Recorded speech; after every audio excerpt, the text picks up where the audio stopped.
새 사람을 입었으니 이는 자기를 창조하신 자의 형상을 쫓아 지식에까지 새롭게 하심을 받는 자 되었다. 생각하고 분별하고 결정하고 책임지는 것이다. 그게 참으로 영적인 지식입니다. 지식에까지 새롭게 훈련되는 인격으로 하나님께서 우리를 이루어가시고 자라게 하신다. 이것이 우리 성화의 과정이다 이렇게 말하고 있습니다.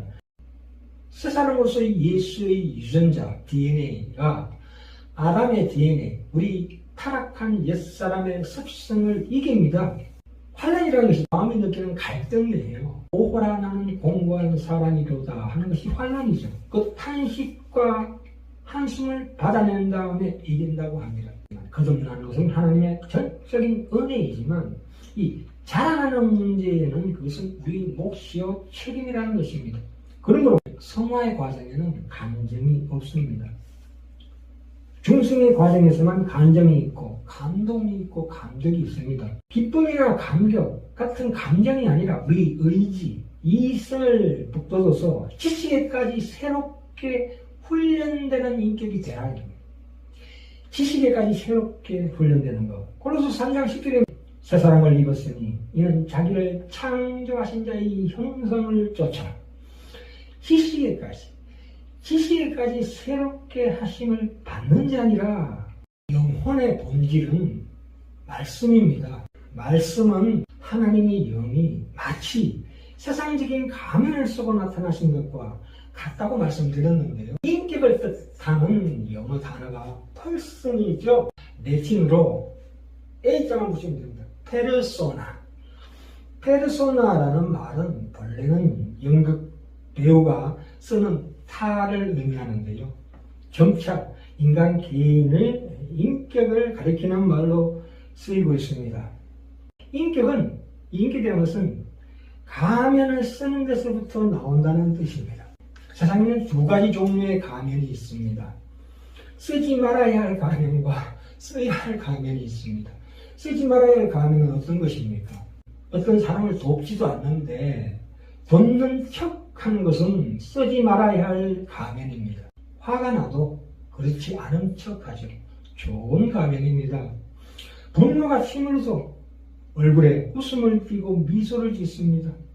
그런데 놀라운 것은 그런 훈련이 우리를 실제로 그런 절제하는 사람으로 만들어간다는 사실입니다.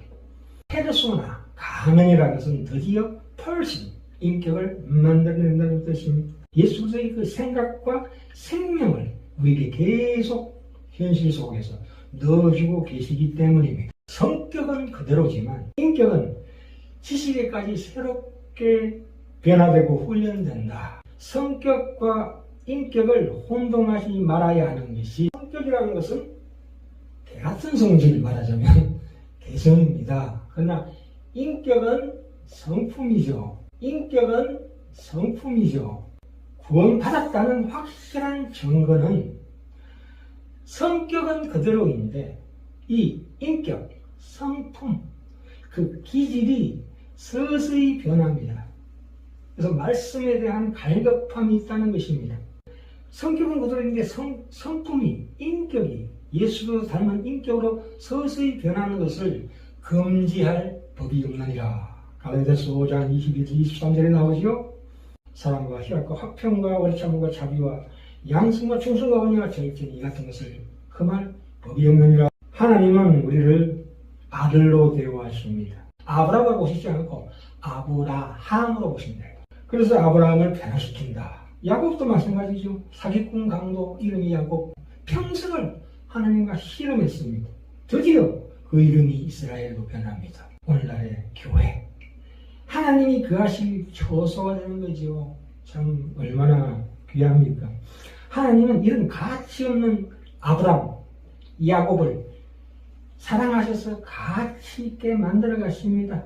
하나님께서 나를 아무리 아들이라고 믿어주신다 해도 내가 그것을 거부하면 하나님의 믿음은 말하자면 무용지물이 됩니다. 그래서 하나님께서는 가나안을 목전해준 이스라엘, 특히 오늘날 우리에게 선택과 결단을 요구하시는 것입니다. 출애굽에서 홍해를 건넜다는 건 무엇입니까? 중생이죠. 거듭남은 하나님의 전적인 거저 주시는 은혜이지만 이제 가나안에 들어가는 것은 나의 결단이요 선택이요 책임이다. 신명기 18장에서 축복과 저주를 선언하시고 내 말을 듣지 않으면 너희를 필시 멸하리라. 문자대로 객관적인 차원에서 법적인 차원에서 그것을 시행하는 그 엄격한 법관의 입장으로 보시는 게 아니라 필경 저주를 받으리라는 것은 그러니까 가지 말라는 뜻이에요.